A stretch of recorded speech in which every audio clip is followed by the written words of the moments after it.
खलीफा के हम हैं खलीफा हमारा, वो दिल है हमारा आका हमारा, हमारा हमारा खलीफा हमारा, वो दिल है हमारा आका हमारा, वो दिल है हमारा आका हमारा।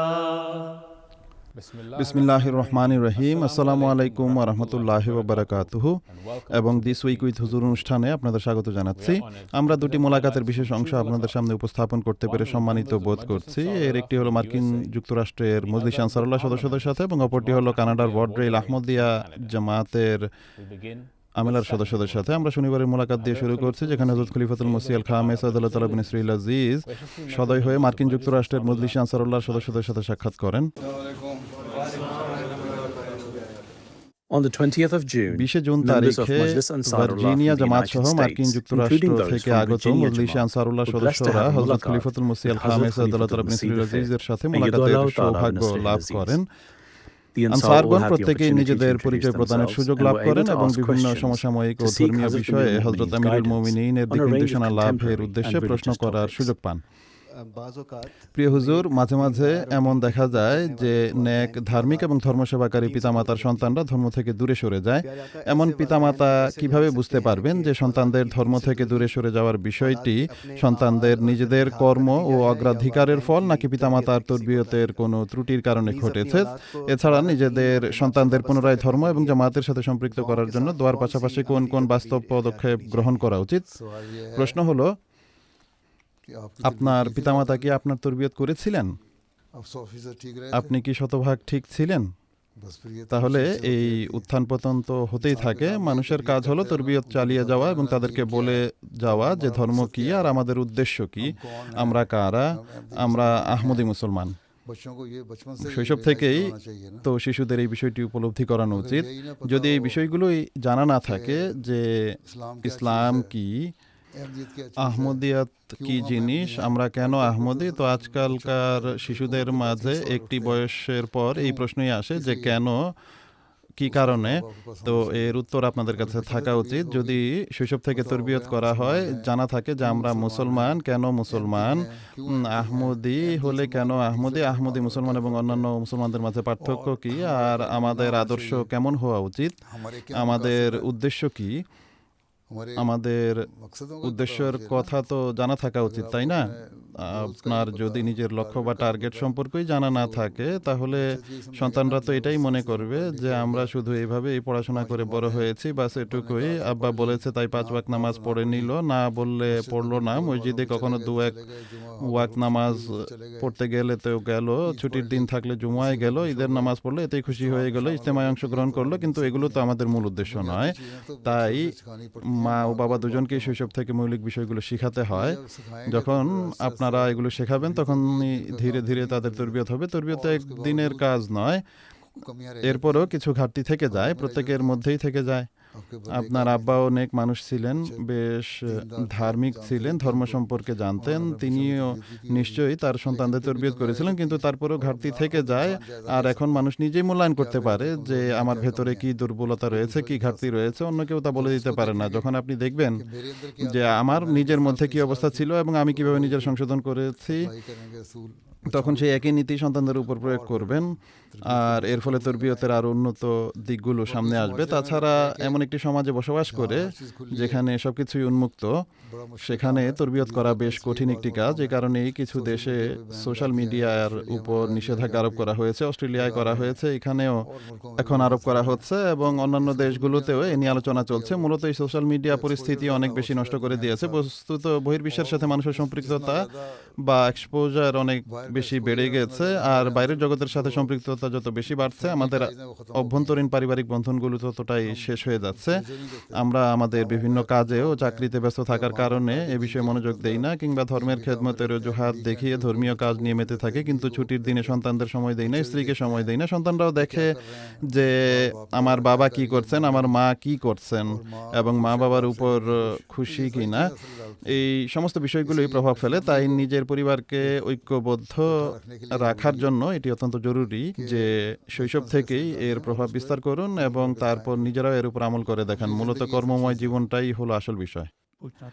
আমার একটি জানার বিষয় ছিল যে আমরা যখন তিফল এবং যুবক খাদেম থাকি তখন যুগ খলিফাকে চিঠি লেখা আমাদের জন্য সহজ হয়, কিন্তু বয়স বাড়ার সাথে সাথে এবং বিশেষ করে আনসার হওয়ার পর খিলাফত এবং যুগ খলিফার সুউচ্চ মান ও মর্যাদা সম্পর্কে অধিক অবগত হওয়ার কারণে চিঠি লিখতে এক ধরনের দ্বিধা এবং সংকোচ অনুভূত হয়। প্রিয় হুজুর, এই সংকোচ থেকে কিভাবে মুক্তি পাওয়া যেতে পারে? এটা তো একটা অজুহাত। যাদের লেখার ইচ্ছা থাকে তারা ঠিকই লিখে দেয়। আসলে এই বিষয়টি মনে রাখবেন যে শয়তানও যখন আক্রমণ করে তখন সে পুণ্যের পথ ধরেই আসে।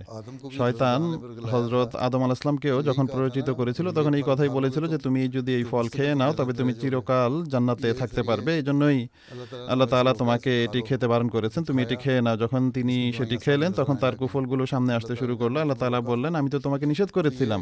পবিত্র কোরআনে আল্লাহ তাআলা এই দৃষ্টান্তটি এজন্যই দিয়েছেন যেন মানুষকে এটা বোঝানো যায় যে মানুষকে পুণ্য থেকে অথবা মানুষ যেটিকে পুণ্য মনে করে তা থেকে যা কিছু বিরত রাখে তা যত ভালোভাবেই বিরত রাখুক না কেন সেটি আসলে একটি মন্দ কাজ। তাই খিলাফতের সাথে যদি আপনার সম্পর্ক থাকে তবে সেই সম্পর্ক অটুট থাকা উচিত। এখানে দ্বিধা বা সংকোচের কোনো প্রশ্নই আসে না। নিজের মন থেকে ফতোয়া নেবেন। নবী সাল্লাল্লাহু আলাইহি ওয়াসাল্লাম বলেছেন যে কিছু কিছু বিষয়ে নিজের মন থেকে ফতোয়া নেবে, মানুষের কাছ থেকে ফতোয়া নিয়ে না। তাই এই বিষয়ে আমাকে জিজ্ঞেস করবেন না, নিজের মনকে জিজ্ঞেস করুন।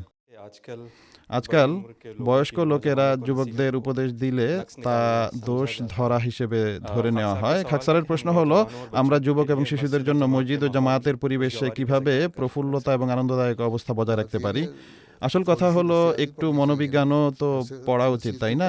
এমনভাবে কেন উপদেশ দেন যাতে মনে হয় যে দোষ ধরা হচ্ছে?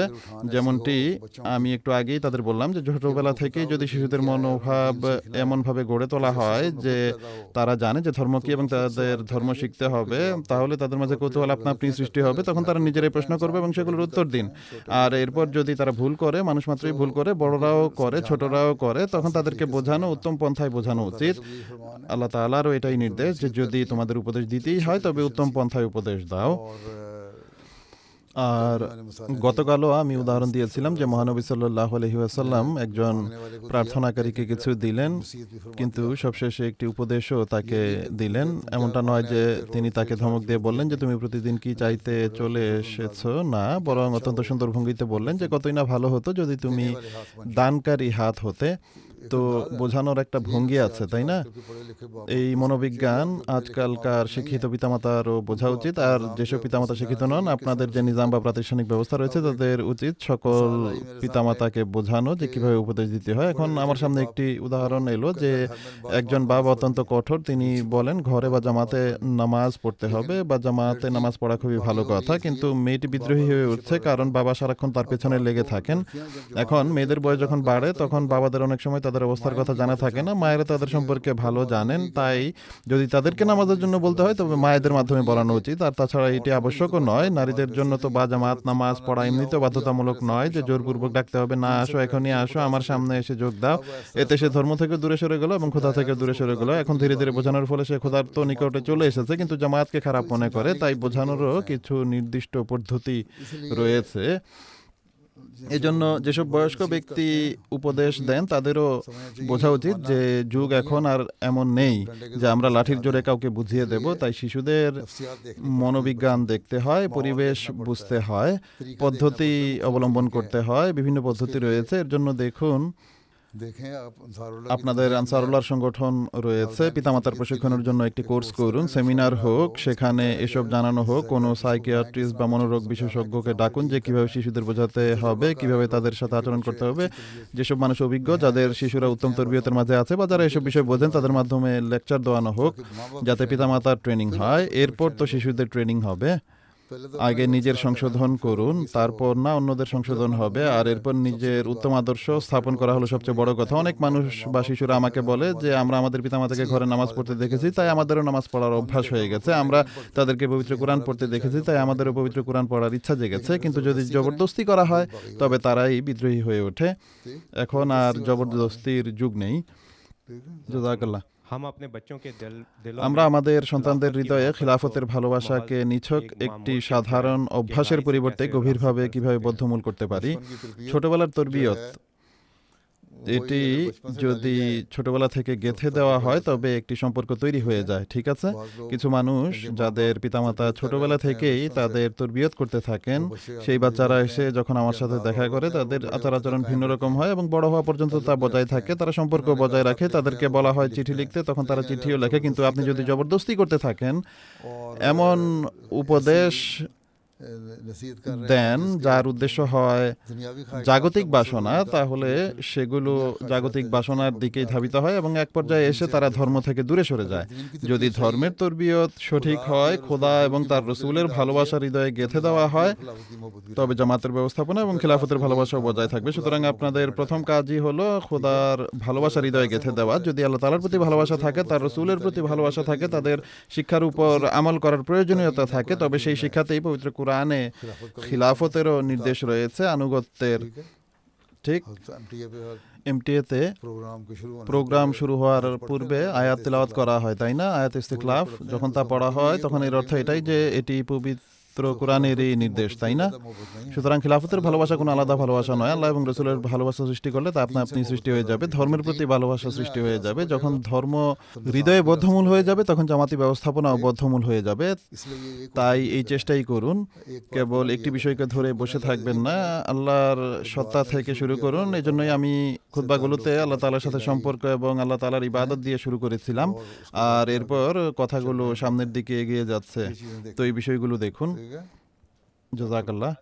As the mulaqat মুলাকাত concluded, সমাপ্ত the হওয়ার attendees পর will have উপস্থিত the সকলে honor Hazrat of having Amirul a মুমিনিন picture with আইয়ুদুল্লাহ bin Hazrat Srila Amirul আজিজের সাথে Mu'minin ছবি and তোলার also has সৌভাগ্য received লাভ a করেন gift এবং of তাদেরকে presents. উপহার স্বরূপ কলম প্রদান করেও সম্মানিত করা হয়। The following day, other পরদিন members of Jamaat কানাডা থেকে Ahmadiyya আসা Ahmadiyya Vaudreuil Jamaat from Canada were also ভোডরেইল blessed to have a এর mulaqat with আমেলা Hazrat সদস্যরাও Amirul হযরত Mu'minin. আমিরুল মুমিনিনের সাথে During the মুলাকাত all করার attendees সৌভাগ্য had লাভ the করেন। opportunity মুলাকাত to চলাকালীন introduce উপস্থিত সকলে themselves নিজেদের and পরিচয় seek দেওয়ার এবং Hazrat বিভিন্ন Amirul Mu'minin's সমসাময়িক ও guidance ধর্মীয় over a বিষয়ে range of Hazrat Amirul contemporary মুমিনিনের দিক and নির্দেশনা religious চাওয়ার topics. সুযোগ পান। 121 121 জনের জামাত, মুরব্বী সাহেব আপনাদের সাথে আছেন। মুরব্বী সাহেব, আপনি কি দৌড়ানো? জি ইনশাআল্লাহ, অবশ্যই হুজুর, দৌড়ানো উচিত যাতে সম্পূর্ণ জামাতকেও সাথে নিয়ে দৌড়াতে পারেন। সেটি একটি আদর্শ স্থানীয় জামাত হওয়া উচিত। 121 জন মানুষের তো কানাডার জন্য একটি দৃষ্টান্ত হওয়া উচিত। নামাজে, কোরআন পাঠে, তরবিয়তে, তবলিগে এবং পরস্পরের অধিকার আদায়ের ক্ষেত্রে, ইসলামী শিক্ষার উপর আমল করার ক্ষেত্রে নিজেদেরকে একটি মডেল জামাত হিসেবে গড়ে তুলুন ইনশাআল্লাহ হুজুর। 121 জন মানুষ হলে তো অনেক কিছুই করতে পারেন। 121 জন তো এখানে শুধু একটি পাড়াতেই থাকে। सुबह क्यूबेक में बाद सरकारी मुलाजमीन কিউবেক প্রদেশে কিছু সরকারি কর্মচারী, বিশেষ করে শিক্ষকদের জন্য হিজাব এবং অন্যান্য ধর্মীয় প্রতীকের উপর নিষেধাজ্ঞা আরোপ করা হয়েছে, আর এখন কিছু মহলের পক্ষ থেকে শিক্ষার্থীদের জন্য এমন নিষেধাজ্ঞার প্রস্তাব করা হচ্ছে। এই পরিস্থিতিতে আমাদের সন্তানদের ধর্মীয় ভবিষ্যৎ এবং ধর্মীয় স্বাধীনতা রক্ষার কথা বিবেচনা করে আমাদের কি কুইবেকে থাকা উচিত? যেখানে স্বাধীনতা রয়েছে সেখানে যদি যেতে পারেন তবে যান, তবে এর আগে নিজেদের চাকরি নিশ্চিত করুন। দ্বিতীয়ত, মেয়েদের বলে দিন যে স্কুলে এটি একটি বাধ্যবাধকতা। যতক্ষণ তুমি স্কুলে আছো হিজাব না পড়লেও কোনো সমস্যা নেই, তবে স্কুল থেকে বের হওয়ার সাথে সাথেই হিজাব পরে নেবে। তো আইন তো কেবল এটাই, তাই না, যে পাবলিক প্লেস বা নিজেদের সরকারি অফিসগুলোতে স্বাধীনতা নেই। ফ্রান্সেও কিছু জায়গায় এমনটি রয়েছে। বাস তাদের শুরু থেকে তরবিয়ত করুন এবং তাদেরকে কোনো হীনমন্যতায় ভুগতে দেবেন না। যদি বাধ্যবাধকতা থাকে তবে ঠিক আছে, স্কুলের ভেতরে এভাবে থাকতে পারে। যারা পেশাজীবী, যেমন হাসপাতালে কোনো নার্স বা ডাক্তার অথবা কেউ সরকারি অফিসে কাজ করছে, তাদের ক্ষেত্রে বাধ্যবাধকতার অধীনে এটি ঠিক আছে। আর যখন বাধ্যবাধকতা শেষ হয়ে যাবে তখন হিজাব পরে নেবে। এটি মুনাফিকি নয়, এটি একটি প্রয়োজন। ঠিক আছে, জাযাকাল্লাহ। আমি নিয়মিত ইস্তেগফার করি এবং অন্যদেরকে ক্ষমা করার চেষ্টাও করি, কিন্তু যেসব লোক আমার প্রতি অবিচার করেছে তাদের সম্পর্কে মনের কষ্ট পুরোপুরি দূর হয় না। হুজুর, আমি কিভাবে নিজের অন্তরকে এই অনুভূতিগুলো থেকে পবিত্র করতে পারি যাতে প্রকৃত ক্ষমা এবং মানসিক প্রশান্তি লাভ করতে পারি? যদি আপনি সঠিকভাবে ইস্তেগফার করে থাকেন এবং যদি সঠিকভাবে ক্ষমা করে থাকেন, তাহলে তো আপনার সেটি দূর করা উচিত, তাই না? আল্লাহ তাআলা বলেন যে ভুল ত্রুটি দেখলে তা ক্ষমা করো। আর এরপর শেষে কোরআন শরীফে যে আয়াতটি এসেছে তা তো এটাই, তাই না, যে মুহসিনুন অর্থাৎ তারা হলো ইহসানকারী। আর ইহসান তো তখনই হয় যখন অন্তর থেকে ক্ষমা করা হয়। সুতরাং এই অবস্থা সৃষ্টি হওয়া উচিত। বাকি রইল এই কথা যে কারো কাছ থেকে যদি আমরা কোনো আশা রাখি এবং সেই আশা যদি ধোঁকা দেয় তাহলে ঠিক আছে, আপনার মনে ক্ষোভ অথবা কোনো ঈর্ষা বা সামান্য মনোমালিন্য সৃষ্টি হবে। কিন্তু যদি কোনো আশাই না থাকে, আশা যদি আল্লাহ তাআলার কাছে থাকে, তবে কারো ভালো বা মন্দ আচরণে আপনার কিছু যায় আসে না। যদি এই দৃঢ় বিশ্বাস থাকে যে আমি ক্ষমা প্রার্থনা করছি এবং যে ব্যক্তি আমার উপর অবিচার করছে তাকে আমি কেবল আল্লাহর সন্তুষ্টির জন্যই ক্ষমা করছি, তাহলে আল্লাহ তাআলা এর প্রতিদান দেবেন। যেমন এক ব্যক্তির ঘটনা, এক ব্যক্তি এসে বলল, আমি আমার আপনজনদের সাথে, আমার আত্মীয়স্বজনদের সাথে, প্রিয়জনদের সাথে অত্যন্ত সদ্ব্যবহার করি, কিন্তু তারা সবসময় আমার সাথে খারাপ আচরণ করে। তো মহানবী সাল্লাল্লাহু আলাইহি ওয়াসাল্লাম বললেন, যতদিন তুমি এমনটা করতে থাকবে আল্লাহ তাআলার কৃপা তোমার উপর বর্ষিত হতে থাকবে, ফেরেশতারা তোমার জন্য দোয়া করতে থাকবে। আর যখন তুমি তা বন্ধ করে দেবে, তাদের কথার জবাব দিতে শুরু করবে, ঠিক একই রকম মনোভাব গ্রহণ করবে, তখন তুমিও তাদের মতোই হয়ে যাবে। যেমন আরেকটি উদাহরণ রয়েছে, এক জায়গায় ঝগড়া হচ্ছিল, হযরত আবু বকর বসেছিলেন এবং এক ব্যক্তি তাকে গালিগালাজ করছিল, মন্দ কথা বলছিল। মুহাম্মদ সাল্লাল্লাহু আলাইহি ওয়াসাল্লাম দাঁড়িয়ে হাসছিলেন, দেখছিলেন, কিন্তু তিনি কোনো উত্তর দেননি। অবশেষে এক পর্যায়ে হযরত আবু বকর উত্তর দিয়ে বসলেন, তখন মুহাম্মদ সাল্লাল্লাহু আলাইহি ওয়াসাল্লাম সেখান থেকে ফিরে এলেন। তারপর তিনি জিজ্ঞেস করলেন যে আপনি কেন ফিরে এলেন? তিনি সাল্লাল্লাহু আলাইহি ওয়াসাল্লাম বললেন যে যতক্ষণ তুমি নীরব ছিলে ফেরেশতারা সেখানে দাঁড়িয়ে তোমার পক্ষ থেকে উত্তর দিচ্ছিল, আর যখন তুমি কথা বললে তখন ফেরেশতারা চলে গেল, তাই আমিও চলে এলাম। অতএব আপনি যদি আল্লাহর সন্তুষ্টির জন্য এই কাজ করেন তবে মনের কষ্ট এমনিতেই দূর হয়ে যাবে। এই দোয়া করবেন, প্রতিদিন নামাজে একটি সেজদা নির্দিষ্ট করে নেবেন এবং দোয়া করবেন, হে আল্লাহ, মানুষের প্রতি আমার মনে যে কোনো ধরনেরই মনোমালিন্য ক্ষোভ রয়েছে তা আমার অন্তর থেকে দূর করে দাও। জি হুজুর, জাযাকাল্লাহ। প্রিয় হুজুর, আমাদের সন্তানরা যখন এমন পরিবেশে বেড়ে ওঠে যেখানে ধর্মীয় পরিচয় প্রকাশ করাকে অপছন্দ করা হয়, তখন তারা নিজেদের ইসলামী পরিচয় প্রকাশ করতে দ্বিধা বোধ করে। এমন পরিস্থিতিতে আহমদী পিতামাতা হিসেবে আমরা কিভাবে আমাদের সন্তানদের তরবিয়ত করতে পারি? প্রথম কথা হলো তাদের সামনে নিজেদের আদর্শ স্থাপন করুন। আমি তাদেরকেও একই কথা বলেছি। যখন তারা জানবে যে আপনি নিজের পরিচয় গোপন করেননি, আপনি নিজেকে প্রকাশও করছেন, বাইরেও একজন মুসলমান হিসেবে নিজেকে প্রকাশ করছেন, ঘরেও একজন মুসলমান হিসেবে নিজেকে প্রকাশ করছেন, ঘরে বসে ইসলাম সম্পর্কে, কুরআন সম্পর্কে, আল্লাহ তাআলা সম্পর্কে, মহানবী সাল্লাল্লাহু আলাইহি ওয়াসাল্লাম সম্পর্কে, হযরত মসিহে মাউদ রাসূলুল্লাহ সম্পর্কে, খিলাফত সম্পর্কে এবং ইসলামী পরিবেশ সম্পর্কে আলোচনা করছেন, এবং আপনার আচরণ থেকেও এর নেক প্রভাব সন্তানদের উপর পড়ছে। যদি ঘরে এবং বাইরে এবং সন্তানদের সামনে আপনার মনোভাব ভিন্ন হয়, তাহলে তো সন্তানরা বলবে যে বাবা তো আমাদের জন্য এক মুসিবতই, কেবল কঠোরতা অবলম্বনকারী। কাজেই ঘরে বসে নম্রতা ও ভালোবাসার সাথে আলোচনাগুলো করবেন। প্রতিদিন অন্তত 15-20 মিনিট সন্তানদের সময় দিন, তাদের কাছে জিজ্ঞেস করুন তাদের কি প্রশ্ন আছে আর কি নেই। সপ্তাহে অনেক পরিবার আমাকে লেখে যে আমরা একবার একসাথে বসে খুতবার সারাংশ নিয়ে আলোচনা করি, অথবা দিস উইক দেখে নেই। এর মাধ্যমে আমরা অনেক বিষয় জানতে পারি। অথবা এমটিএতে সম্প্রচারিত অন্য কোনো প্রোগ্রাম দেখি, 15-20 মিনিট বা আধা ঘন্টা দেখি এবং এরপর তা নিয়ে আলোচনা করি।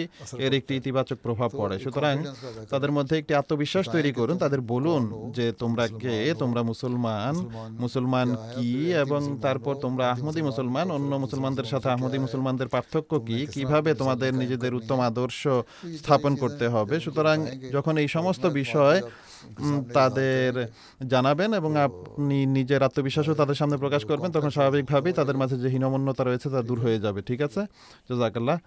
হুজুর, আমার প্রশ্ন হলো, হুজুর আনওয়ার আমাদের যেসব তসবিহ প্রতিদিন পড়ার নসিহত করেছেন, আমরা তা পড়ার আপ্রাণ চেষ্টা করি, তবে মাঝে মাঝে অসুস্থতা বা তীব্র মানসিক চাপের কারণে ইবাদত এবং আল্লাহর জিকিরের প্রতি মনোযোগ ধরে রাখা কঠিন হয়ে পড়ে।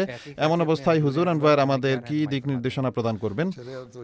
ঠিক আছে, আপনি মনোযোগ না দিয়েই পড়ুন, মনোযোগ আপনি তৈরি হয়ে যাবে। কতক্ষণই বা লাগে? বড় জোর 20-25 মিনিটই লাগে।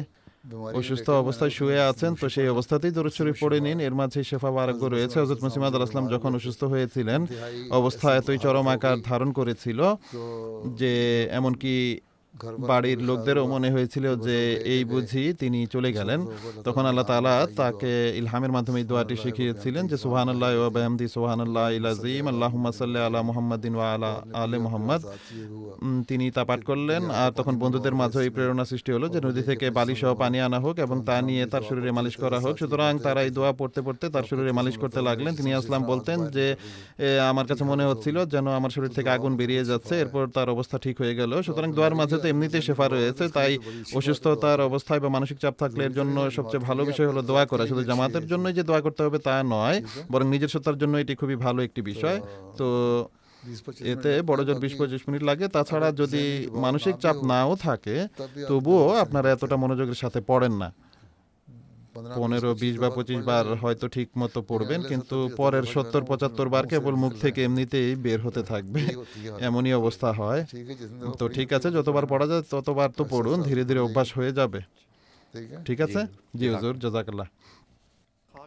খাক স্যার যখনই সোশ্যাল মিডিয়ায় হযরত মুসলিম আউদ আলাইহিস সালামের বিরুদ্ধে ধৃষ্টতাপূর্ণ এবং পীড়াদায়ক বিষয়াদি দেখি, তখন আমার মন খুব অস্থির হয়ে ওঠে এবং কষ্ট অনুভব করে। এমন পরিস্থিতিতে নিজের মনকে সান্ত্বনা দিতে এবং এই উৎকণ্ঠার উত্তম রূপে মোকাবিলা করার জন্য প্রিয় হুজুর কি দিক নির্দেশনা প্রদান করবেন?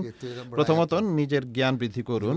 আপনি যা দেখেন তার উত্তর আপনার জানা থাকা উচিত। শুধু মনে মনে কষ্ট পেয়ে তো কোনো লাভ নেই। আপনার যদি উত্তর জানা থাকে তবে আপনি সেখানেই সোশ্যাল মিডিয়ায় তা পোস্ট করুন যে এই প্রশ্নটি উত্থাপিত হয়েছিল এবং এটি হলো তার উত্তর।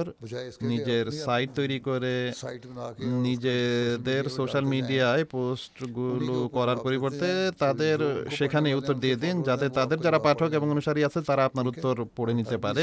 আর নম্রতা ও ধৈর্যের সাথে কথা বলবেন, কোনো কঠোরতা প্রদর্শন করবেন না এবং কোনো ধরনের অশালীন শব্দ ব্যবহার করবেন না। দ্বিতীয়ত, দোয়া করুন এবং দরুদ পাঠ করুন। আপনি যখন দরুদ পাঠ করেন তখন মনে প্রশান্তি সৃষ্টি হয় এবং আপনারও সওয়াব লাভ হয়। আজকাল শিশুদের স্কুলে বুলিং এর শিকার হতে হয়। পিতামাতা হিসেবে এই বিষয়ে আমরা কিভাবে তাদের পথ প্রদর্শন করতে পারি? এটি তো সব জায়গায় হয় না, আর শুধু যে পাকিস্তানি শিশুদের সাথেই হয় এমন নয়, এশিয়ানদের সাথেও হয়, আফ্রিকানদের সাথেও হয়। সেখানকার স্থানীয় যারা আছে, যেমন কানাডিয়ান, ব্রিটিশ বা ফ্রেঞ্চ হোক না কেন, তাদের নিজেদের শিশুদের সাথেও এমনটি ঘটে, আরবদের সাথেও হয়। তো কিছু শিশু এমন থাকে যারা অন্যদের বুলি করে। এর কারণে শিশুরা ডিপ্রেশনে চলে যায়। তাই তারা যখন ঘরে ফিরে আসে তাদের সাথে একটি বন্ধুত্বপূর্ণ পরিবেশ তৈরি করুন। তাদের জিজ্ঞেস করুন আজ স্কুলে দিন কেমন কাটলো। যদি কোনো ঘটনা ঘটে থাকে তবে সে সম্পর্কে তাকে বুঝিয়ে বলুন যে এই পরিস্থিতিতে তোমার আচরণ কেমন হওয়া উচিত ছিল, কি উত্তর দেওয়া উচিত ছিল, অথবা যদি তা উপেক্ষা করার মতো হয় তবে তা উপেক্ষা করতে বলুন। আর যদি বিষয়টি বেশি গুরুতর হয় তবে সেখানকার হেড টিচার বা হেডমাস্টারকে গিয়ে জানাতে হবে যেমন ঘটনা ঘটেছে এবং এটি অত্যন্ত ভুল, আপনারা এটি সংশোধন করুন। এতে যখন স্কুল কর্তৃপক্ষও জানতে পারবে যে হ্যাঁ, পিতামাতাও আগ্রহী এবং তারা সন্তানদের খোঁজ খবর রাখছেন, পাশাপাশি শিশুরা বুঝতে পারবে যে আমাদের পিতামাতা আমাদের বিষয়ে আগ্রহী, তারা আমাদের অবস্থা সম্পর্কে খোঁজ খবর নেন, আমাদের সাথে কথা বলেন এবং আমাদের সান্ত্বনা দেন, তখন তাদের মাঝে আত্মবিশ্বাসও তৈরি হবে। ফলে যারা বুলিং এর শিকার হচ্ছে তারা আর বেশি বিচলিত হবে না।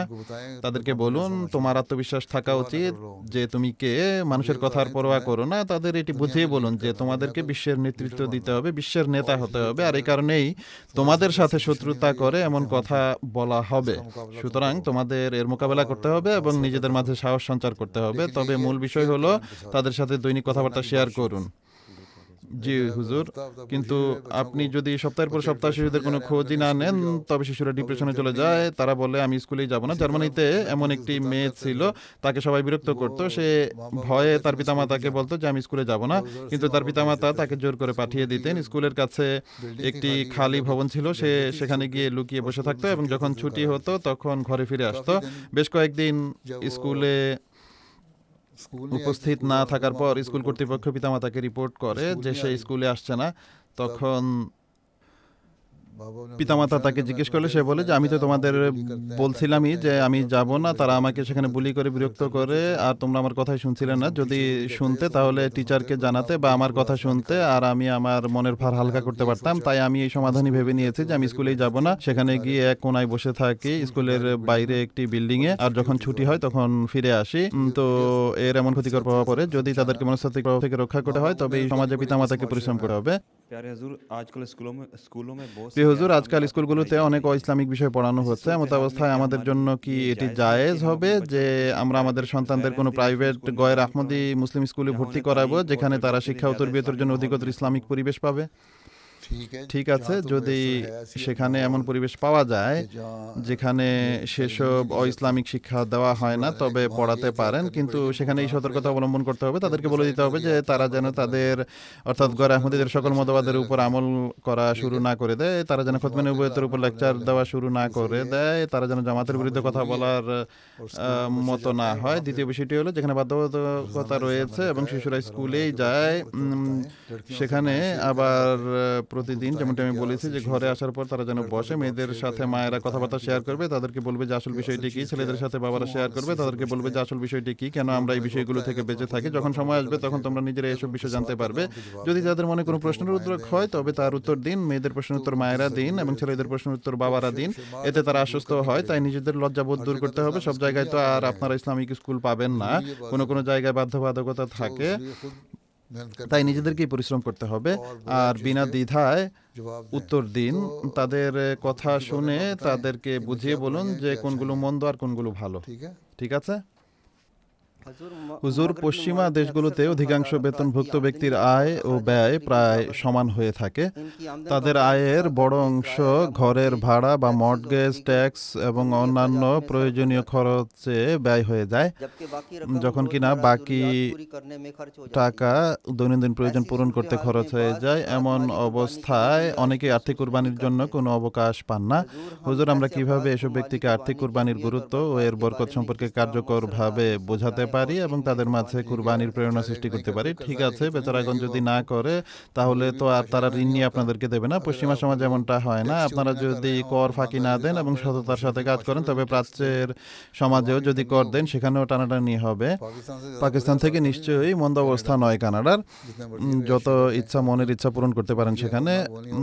এটি নেই সেটি নেই, কিন্তু ফ্রিজ খুললে সেখানে জুসও পাওয়া যায়, চকলেটও থাকে, মিষ্টিও থাকে, কেকও পড়ে থাকে আর অন্যান্য বিভিন্ন ড্রিঙ্কসও থাকে। আপনি তা খুলে পান করে নিতে পারেন। পাকিস্তানে এগুলো কোথায় পাওয়া যায়? সেখানে তো পাওয়া যায় না।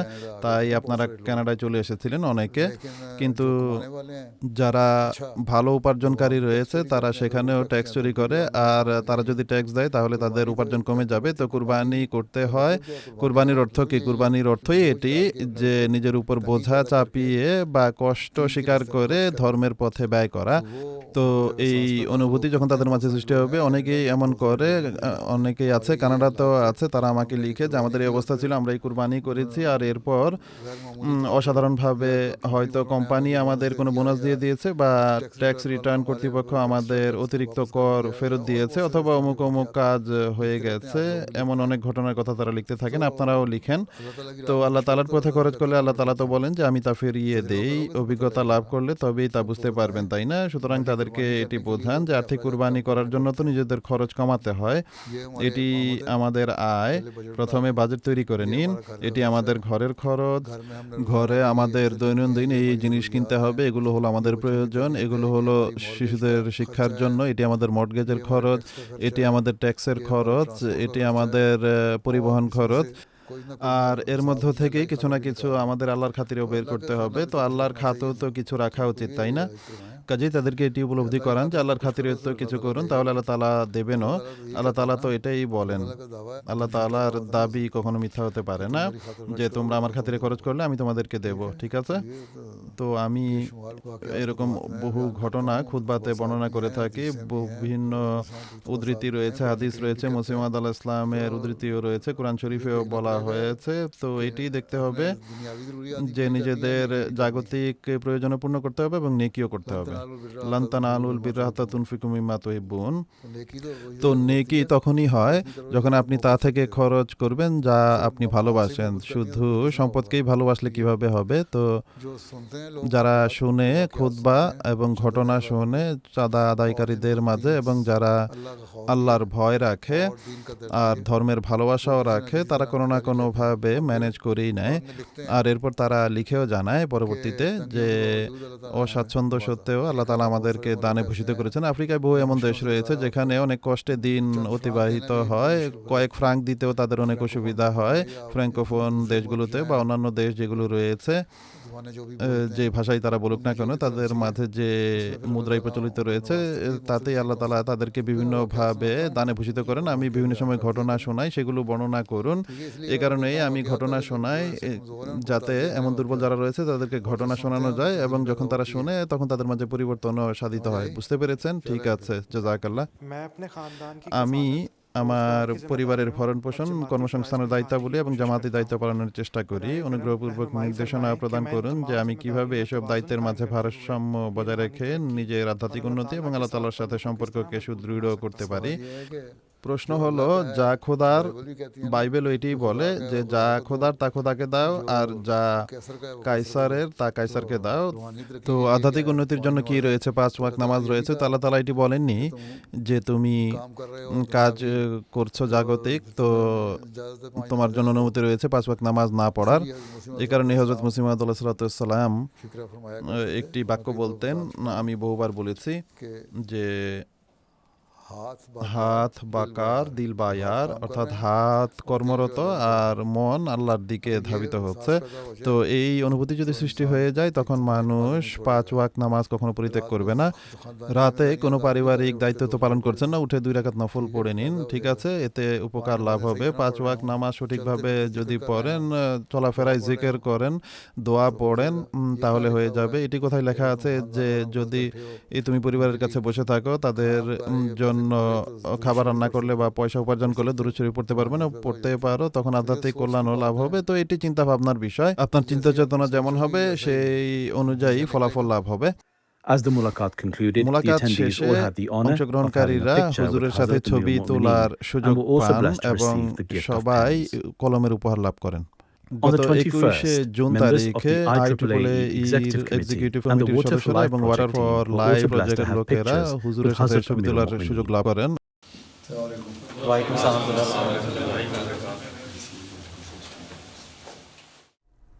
এগুলো ছিল গত সপ্তাহে প্রাণপ্রিয় হুজুরের কিছু কার্যক্রমের বিশেষ অংশ। আমরা এখন আমাদের সর্বশেষ পর্ব জুমার খুতবার সারসংক্ষেপের মাধ্যমে শেষ করছি।